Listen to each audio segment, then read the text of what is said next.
Hello hello hello hello dear bankers, कैसे हैं आप सब लोग। आई होप सब मस्त हैं, ज़बरदस्त हैं। हम कर रहे हैं JAIIB में आपका यूनिट 20, जहां हम कंज्यूमर प्रोटेक्शन एक्ट के बारे में बात करेंगे for your PPB, paper number 2। Yes, ये कंज्यूमर प्रोटेक्शन एक्ट पहले 1986 हुआ करता था, 1986 हुआ करता था। 2019 में कुछ मेजर चेंजेस हुए। ऐसा नहीं कि पहली बार ही चेंजेस हुए हैं, पहले भी चेंजेस रहे हैं। ठीक है, अगर मैं 1986 से बात करती हूँ तो अमेंडमेंट्स के रूप में हमारे को मिलता रहा, जैसे 1991 में अमेंडमेंट हुई, 93 में अमेंडमेंट हुई, 2002 में भी अमेंडमेंट हुई। बट क्योंकि जब चीज़ें एक एक्ट्स पूरे नाम बदल दिए जाते हैं, जैसे कंपनीज एक्ट 1956 हुआ करता था, आज कंपनीज एक्ट 2013 है। जब बहुत ज़्यादा चेंजेस होते हैं तो it can not come through amendments and therefore act को रीअपील करके नया एक्ट लाया जाता है। And therefore consumer protection act 2019, कोपरा 2019 या CPA 2019 के नाम से इसे हम जानते हैं। क्यों चेंजेस हुए? चेंजेस बहुत सारे रीजंस की वजह से हम बोल सकते हैं। I talk about it in a while, but अगर मैं बताती हूँ तो बिल आया है, ये कंज्यूमर प्रोटेक्शन बिल 2019 में आया। लोकसभा में प्रेजेंट किया 30 जुलाई को 2019 में, फिर राज्यसभा में आया 6 अगस्त 2019 को, और फिर प्रेसिडेंट की एसेंट आ गई 9 अगस्त 2019 को, and we came with consumer protection act 2019। क्यों चेंजेस हुए? देखो, कुछ बातें 1986 में नहीं थी, जैसे उस समय इंटरनेट इतना अच्छा नहीं था। ठीक है, था नहीं है, और हमारे पास IT एक्ट भी नहीं था। 2000 में हमारे पास IT एक्ट भी आया, तो that was the major reason. फिर इसके बाद यहाँ पे जुरिस्डिक्शन, मतलब जो पिक्यूनियरी लिमिट्स थी, जैसे हमारे पास यहाँ पे 3 फॉरम्स हैं: district forum, state commission and national commission. तो पहले इनकी जो पिक्यूनियरी लिमिट्स थी वो डिफरेंट थी, यहाँ पे चेंज हो गई। जैसे पहले हमारे पास एक डेडिकेटेड CCPA कोई अथॉरिटी नहीं थी, वो यहाँ पर आ गई। जैसे हमारे पास पहले मीडिएशन सेल नहीं था, वो भी यहाँ पर आ गया। पहले हमारे पास जैसे जिस जो सेलर जहाँ रहता था वहीं पर जाकर आप कंप्लेन कर सकते थे। आज यहाँ सेलर और बायर दोनों जहाँ पर अवेलेबल है, आप कंप्लेन कर सकते हो। ठीक है, उसके अलावा कुछ और बातचीत थी जो 1986 में नहीं थी, और वो कोशिश करी गई है यहाँ पर इंक्लूड करने की, चाहे वो from the purview of goods हो, चाहे from the purview of services हो। ठीक है, और इन सब के बारे में हम एज बैंक, क्योंकि हम बैंक भी एज कस्टमर्स को सर्विसेज प्रोवाइड करते हैं, तो हम पर भी सब कुछ लागू हो जाता है। Therefore we are suppose to study about it. Plus advertisement के बारे में कोई बातचीत नहीं थी 1986 में। मतलब जैसे अमिताभ बच्चन आके अगर मैगी को एंडोर्स कर रहे हैं, या प्रीति जिंटा आके मैगी को एंडोर्स कर रही हैं, so guys and when lead component पाया गया तो लोगों ने कहा कि भाई हम तो इन लोग को ट्रस्ट करते हैं ना। So, if they are saying something, they have to first consume it by themselves, or they have to be first sure about it.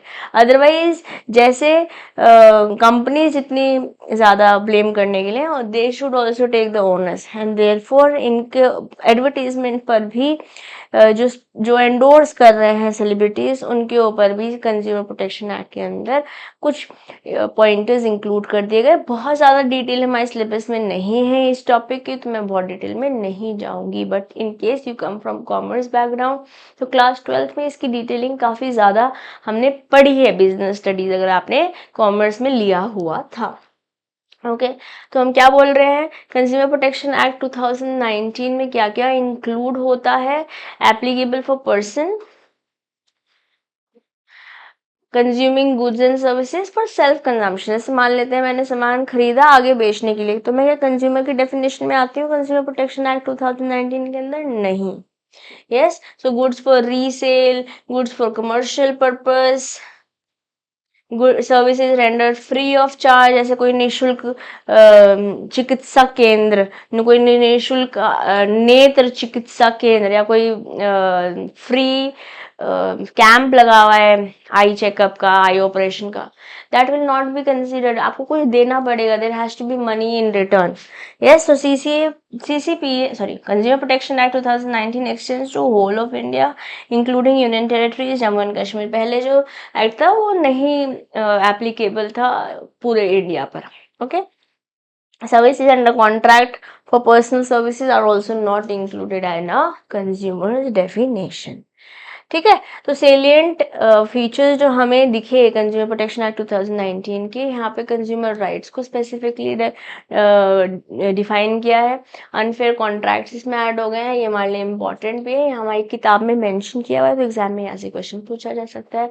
Product liability action introduce हो गया, डिजाइन को डिफाइन कर दिया गया, ई कॉमर्स और electronic services provider इसमें include हो गए, क्योंकि जैसे business buying and selling in general physical या ब्रिक एंड मॉर्टर मॉडल में होता है, उसी तरीके से ई कॉमर्स में भी होता है, और वहाँ पर भी लोगों को शिकायतें आती हैं या उनकी सर्विसेज जो उन्हें दी गई है वो उससे सेटिस्फाइड नहीं है, तो कंज्यूमर प्रोटेक्शन सब एक्ट के अंदर जाके अपने आप को रिलीफ ले सकते हैं। एडवर्टीजमेंट एंड एंडोर्समेंट आगे जैसे मैंने आपको एग्जाम्पल दिया, एक्सप्रेस वारंटी इसमें ऐड कर दी गई है।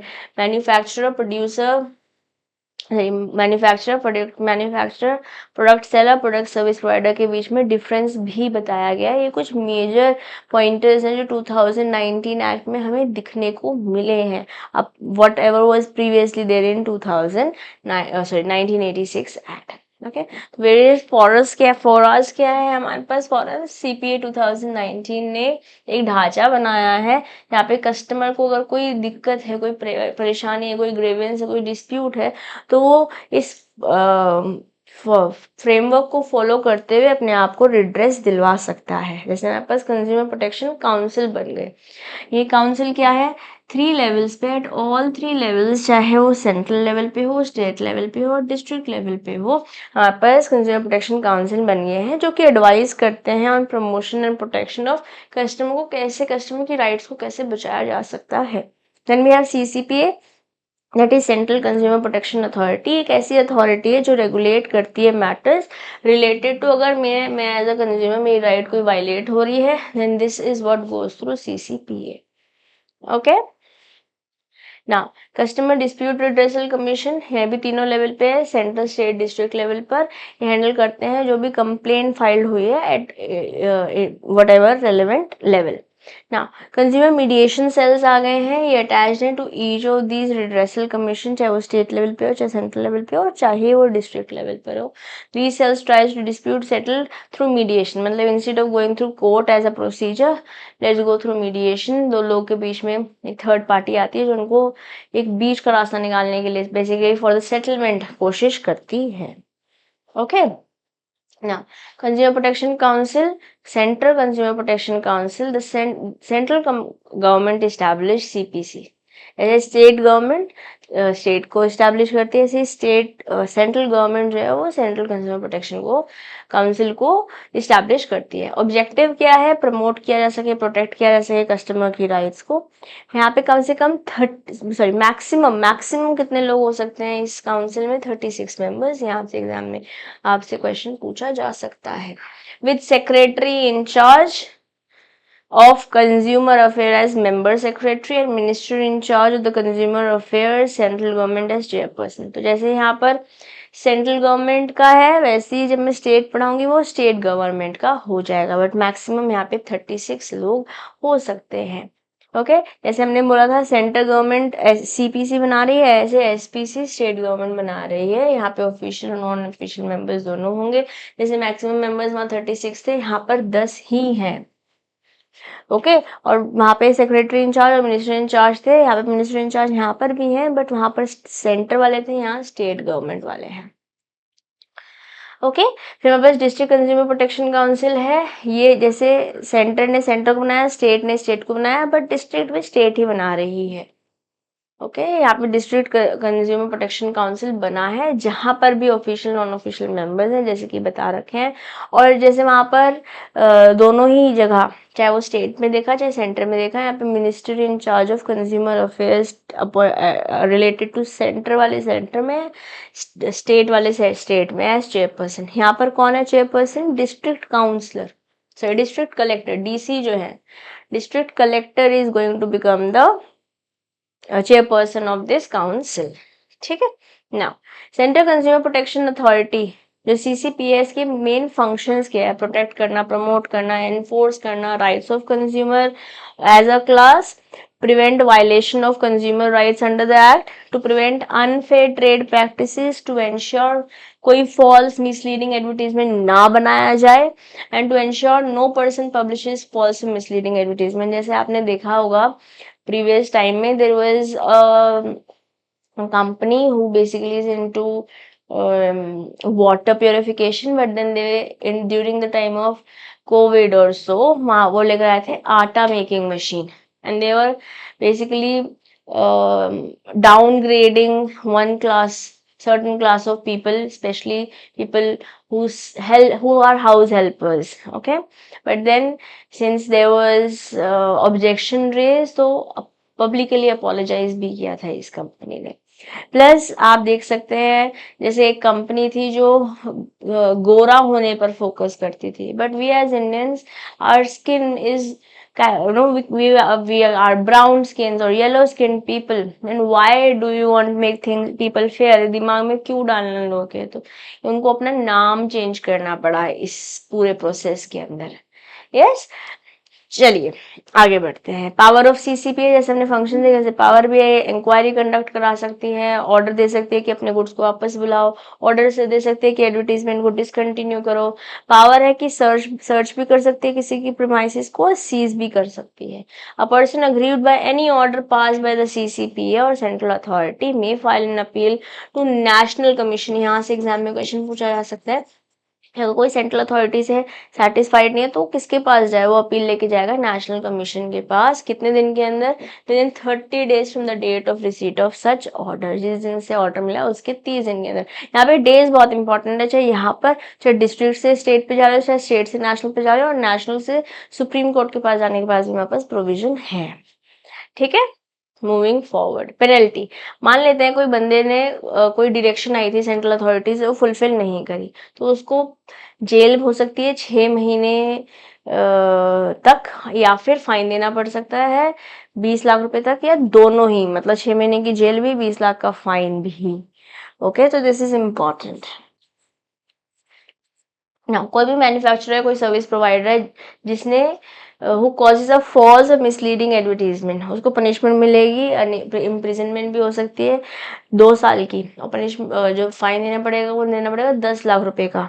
ओके, और अगर फिर भी तुम कंटिन्यू करते रहे वही ऑफेंस करना, तो आपको 5 साल तक की जेल हो सकती है और 50 लाख तक का जुर्माना देना पड़ सकता है. ये डेटा आपको लर्न करना पड़ेगा, you have to learn this data. ठीक है, एडवर्टीजमेंट से रिलेटेड 10 लाख है, 2 साल है, और यही अगर आप कंटिन्यू करते रहोगे तो 5 साल है और 50 लाख है. Okay, this is important data.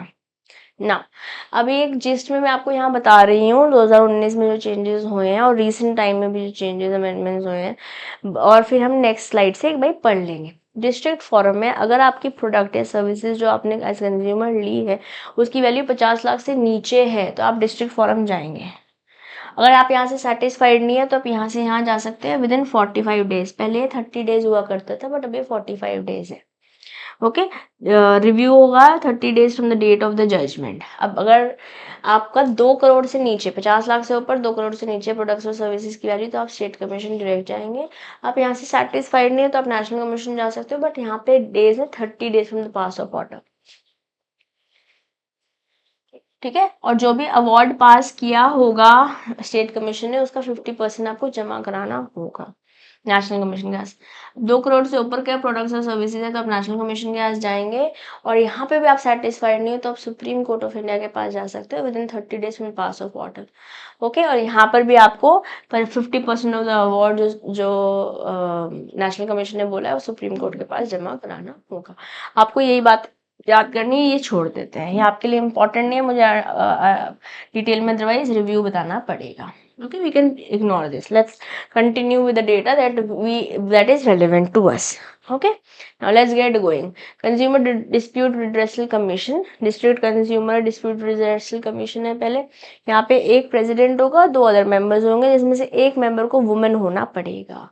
Okay, एक प्रेसिडेंट है, 2 अदर मेंबर्स हैं, और कम से कम एक बंदा तो वुमेन होना पड़ेगा. मस्ट बी अ मेंबर या प्रेसिडेंट, एक तो होना पड़ेगा, ठीक है। इट शैल हैव जुरिस्डिक्शन, जो कि कंप्लेंट्स एंटरटेन करेगा, 50 लाख रुपए से ऊपर नहीं होगा। Person may appeal against order of district commission within 45 days to state commission, ठीक है। अब कोई appeal, no appeal is permitted against the order pass pursuant to settlement of mediation, मतलब दो पार्टीज के बीच में चल रही थी लड़ाई, मीडिएशन के थ्रू प्रोसेस सॉल्व हुआ, दोनों ने ओके किया, अब आप अपील लेके नहीं जा सकते, मीडिएशन के अगेंस्ट कोई अपील नहीं है, ठीक है। चलिए आगे बढ़ते हैं। अब स्टेट कमीशन में जैसे हमने पीछे एक प्रेसिडेंट और 2 मेंबर्स दिए थे, यहाँ पर भी और नेशनल वाले में भी एक प्रेसिडेंट और 4 अदर मेंबर्स होंगे, ठीक है। जो प्रेसिडेंट है उसकी एज जो है वो 65 ईयर्स होगी, और बाकी सारे मेंबर्स की एज भी 65 ईयर्स हो सकती है, ओके। और इनका टेन्योर रहेगा 4 साल, 4 साल या 65 years, which ever comes first, ठीक है, which ever is earlier. Plus यहाँ पे 2 लाख से ऊपर की, 2 करोड़ से ऊपर की कंप्लेन नहीं जाएगी, 50 लाख से ऊपर और 2 करोड़ से कम, ओके। जब मैं अनफेयर कॉन्ट्रैक्ट्स की बात बोल रही हूँ तो यहाँ पे 10 करोड़ से ज़्यादा नहीं हो सकता। अनफेयर कॉन्ट्रैक्ट में 10 CR है, थोड़ी देर में थोड़ी सी और बातें करूंगी इसके बारे में। मान लेते हैं कि आप नेशनल कमीशन जाना चाहते हो, कि आप स्टेट कमीशन के ऑर्डर से सेटिस्फाइड नहीं हो, तो विद इन 30 डेज यहाँ भी जा सकते हैं, ओके। प्लस बात ध्यान रखेंगे, मान लेते हैं 30 डेज से ज़्यादा हो गए, अब लिमिटेशन पीरियड लगने लगेगा आप पे, ऐसा आप यूनिट 29 में पढ़ कर आए। But appeal should be disposed within 90 days from the date of admission. Appeal एक ऐसा हो सकता है, अपील नीचे से ऊपर लेकर जा रहे हो, 30 दिन में जाना है, बट लेट्स से नहीं गया, तो यस, सिंस अपील जा रही है तो कोर्ट हो सकता है आपको अलाउ कर दे, अगर लेट भी हो गया है तो, but then you have to justify.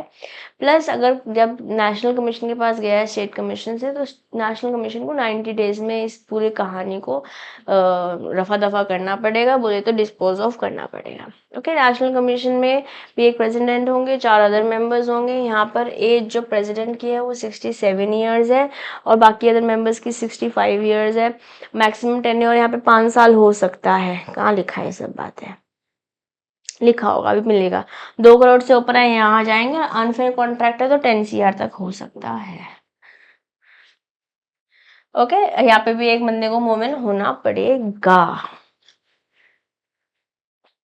National Commission has the power to set aside any order passed ex parte by either district or state और district से अगर किसी एक पार्टी की बात सुन के आंसर दे दिया है तो नेशनल कमीशन उसको सेट असाइड कर सकता है। और यहाँ पे भी आप सेटिस्फाइड नहीं हो, 30 दिन में सुप्रीम कोर्ट के पास चले जाओ, बस इतनी सी बात है, ठीक है। सिंपल है बट इम्पॉर्टेंट है। नाउ कैसे होती है कंप्लेन फाइल, एडमिशन कैसे होता है? हर एक कंप्लेन को एक फी के साथ आपको करना पड़ेगा सबमिट, जैसे कि सेंट्रल गवर्नमेंट ने बता रखा है, कोई भी फी नहीं लगेगी अगर गुड्स और सर्विसेज की वैल्यू जो है वो 5 लाख रुपए तक की है। ये इंपॉर्टेंट है, इसलिए मैंने हाईलाइट भी किया हुआ है। जो प्रोसीडिंग है वो प्रेसिडेंट के सामने by the president and at least 1 member together होगी, जो प्रिसाइडिंग ऑफिसर्स होंगे, बेसिकली जो बेंच पे होंगे, not a presiding officer, bench पे बेसिकली आपकी बात सुनेंगे, वो एक प्रेसिडेंट होगा और एक अदर मेंबर होना पड़ेगा। जो एडमिसिबिलिटी है कंप्लेन की वो within 25 days from the date of filing decide हो जाएगी। अब यहाँ से भी आपसे एग्जाम में क्वेश्चन पूछा जा सकता है। अगर कोई डिसीजन नहीं लिया गया है स्पेसिफाइड पीरियड में तो हम मान लेंगे कि हमारी कंप्लेन जो है वो एडमिट हो गई है। जो कॉपी है एक एडमिटेड कंप्लेन की वो अपोजिट पार्टी को भी देनी पड़ेगी within 21 days from the admission, directing him to give his version, कि भाई तुम बताओ तुम क्या, तुम्हारा क्या कहना है, okay.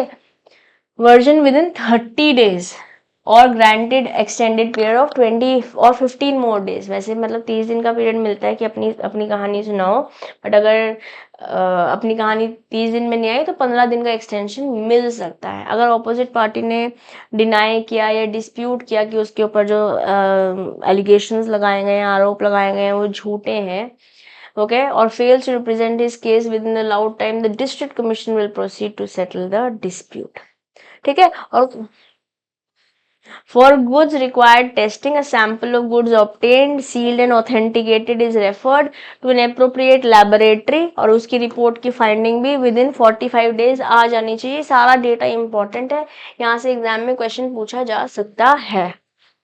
Okay, let me also get ready, let me finish the class, okay, go. ना, लेबोरेटरी रिपोर्ट को ऑपोजिट पार्टी को भेजेंगे किसके साथ, along with remarks of district commission, की डिस्ट्रिक्ट कमीशन का क्या कहना है। ओके, सो गाइस जो लेबोरेटरी रिपोर्ट है वो ऑपोजिट पार्टी को भेजी जाएगी, 45 डेज मैक्सिमम में आ जानी चाहिए, और उसमें डिस्ट्रिक्ट कमीशन के रिमार्क्स भी रहेंगे। कोई भी पार्टी जो डिस्प्यूट कर रही है with the correctness of findings और मेथड्स ऑफ एनालिसिस और test shall submit his objections in writing. एक बार रीजनेबल अपॉर्चुनिटी दे दी जाएगी कंप्लेनेंट को सुनने की, ऑपोजिट पार्टी को भी, डिस्ट्रिक्ट कमेटी बताएगी कि क्या नेक्स्ट ऑर्डर होना चाहिए, नेक्स्ट कोर्स ऑफ एक्शन। ठीक है, कुछ और एस्पेक्ट्स, लिमिटेशन पीरियड क्या है, within 2 years from the date on which the cause has taken place. मान लेते हैं कोई इलेक्ट्रिसिटी प्लांट लिया था, उसमें कोई दिक्कत हुई, तो 2 साल के अंदर अंदर आपको मैक्सिमम जाना पड़ेगा, नहीं जाओगे कोर्ट एंटरटेन नहीं करेगा आपकी कंप्लेंट। ओके, ये इंपॉर्टेंट है। अब अगर पेनल्टी क्या है, non compliance of order, order आया कोई, ठीक है, चाहे वो डिस्ट्रिक्ट से आया, चाहे स्टेट से आया, चाहे नेशनल कमीशन से आया, तो आप उसको फॉलो करेंगे। अगर आपने नहीं किया तो आपके ऊपर इम्प्रिजनमेंट हो सकती है 1 महीने से 3 साल की, या फिर फाइन हो सकता है 25,000 से 1 लाख का, ये दोनों ही। अब ये डेटा भी आपको लर्न करना पड़ेगा, डेटा है काफी यहाँ पर लर्न करने वाला, ये अपन को लर्न करना ही होगा। ठीक है, अब रिव्यू का पावर, 2019 एक्ट में डिस्ट्रिक्ट या स्टेट कमीशन के पास पावर्स है to review their own orders, to set right the errors if an application is filed within 30 days। अब रिव्यू वाला टॉपिक जो था उसकी डिटेल यहाँ पर आपको दिख ही रही है, तो मैं उसको भी हटा दूंगी। तो बेसिकली क्या है, जैसे मान लेते हैं डिस्ट्रिक्ट कोर्ट ने एक ऑर्डर दिया, ठीक है, अब वो हो सकता है कुछ एरर आ गया हो, तो 30 दिन के अंदर अंदर वो उसको रिव्यू कर सकता है। This is the power given to district and state commission. ना, मीडिएशन प्रोसेस जो स्टेट गवर्नमेंट है वो इस्टेब्लिश करती है कंज्यूमर मीडिएशन सेल। कौन करती है, स्टेट गवर्नमेंट। यहाँ से भी एग्जाम में क्वेश्चन पूछा जा सकता है, हर एक डिस्ट्रिक्ट के अंदर, हर डिस्ट्रिक्ट के अंदर भी, स्टेट के अंदर भी, और सेंटर करता है नेशनल कमीशन के अंदर या रीजनल बेंचेस के अंदर। यहाँ से भी एग्जाम में आपसे क्वेश्चन पूछा जा सकता है। ठीक है, अभी मीडिएशन सेल क्या करेगा, ये कोशिश करेगा कि प्रॉब्लम को आउट ऑफ कोर्ट सेटल किया जा सके। तो पैनल ऑफ मीडिएशन 5 साल के लिए वैलिड रहता है। यहाँ से प्रीवियस ईयर में क्वेश्चन पूछा गया है। You shall submit quarterly report to the commission to which it is attached. ठीक है, चाहे सेंटर कमीशन है या सॉरी चाहे स्टेट है, चाहे डिस्ट्रिक्ट है, या फिर सेंटर है, करेक्ट। मीडिएटर को is guided by the principle of natural justice and fair play but shall not be bound by the code of CPC या फिर Indian evidence act. The record of the proceeding shall be prepared by the mediator on every date shall be signed by parties और their counsel is your lawyer. ठीक है, authorise या फिर जो भी authorise representative उनका साइन रहेगा। Agreement executed between the parties is submitted to the mediator. दोनों पार्टी ने जिस बात पे ओके किया उस पर साइन होगा, भेज दिया जाएगा मीडिएटर को, फिर मीडिएटर से कमीशन के पास चल जाएगा, फिर सील कर दिया जाएगा और आगे भेज दिया जाएगा। If no agreement is executed between the parties within 3 months, जिस दिन से मीडिएशन सेल में गया 3 महीने होंगे और कुछ भी नहीं हुआ from the date of first appearance, अभी मीडिएटर जो है कमीशन को बता देगा भाई। And the commission within 7 days from receiving the settlement report pass a suitable report order, जो भी रिकॉर्डिंग्स एक्सेट्रा आई है दोनों पार्टीज के सुनने के बाद। Okay, unfair contract last topic है ये आपका, या ऑलमोस्ट लास्ट टॉपिक है। इसके बाद छोटी सी बात और है, अनफेयर कॉन्ट्रैक्ट्स क्या, 2019 ने कंज्यूमर को अपनी रेमेडी सीख करने के लिए स्टैट्यूट में कुछ बातें करी हैं। All complaints against unfair contract where the value of the goods और services paid as consideration does not exceed 10 crore are to be filed to state commission and complaints exceeding 10 crore वो national commission में जाएगी unfair contract के case में। ठीक है, चलिए अब बात करते हैं डेटा प्रोटेक्शन की। तो यहाँ पे डेटा प्रोटेक्शन मैंने बोला ना, आईटी का प्रोसीजर भी आ गया है हमारे पास 2019 कंज्यूमर प्रोटेक्शन एक्ट में। तो disclosure of personal information confidence में अगर दी गई है और अनफेयर ट्रेड प्रैक्टिसेस में यूज़ कर ली गई है तो वो भी कंज्यूमर प्रोटेक्शन में आ जाता है, और यहाँ पे हम बैंकर्स का ज़्यादा रोल रहता है।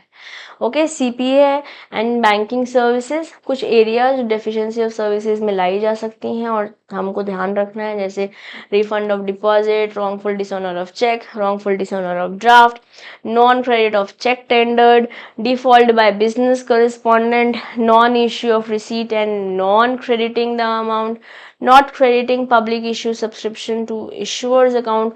All of these are services that can have deficiency and can be taken to the court of law when I'm talking about consumer protection angle. Okay, and with this we are done. खत्म, ये chapter हुआ done. बस अब एक ही unit रह गया, हम वो भी कर लेंगे RTI in the next session and will be done with our PPB syllabus. Okay, बाकी एमसीक्यूज बैच में तो आपसे मिल ही रही हूँ, तभी के तब तक के लिए आपसे ले रही हूँ अलविदा. Join this Telegram channel if you have not already. Also join CMA Disha Dua Telegram group so that you'll be able to talk to me post this session. Okay, thank you for now. This is your friend and a teacher CMA Disha Dua signing off for today. Bye bye.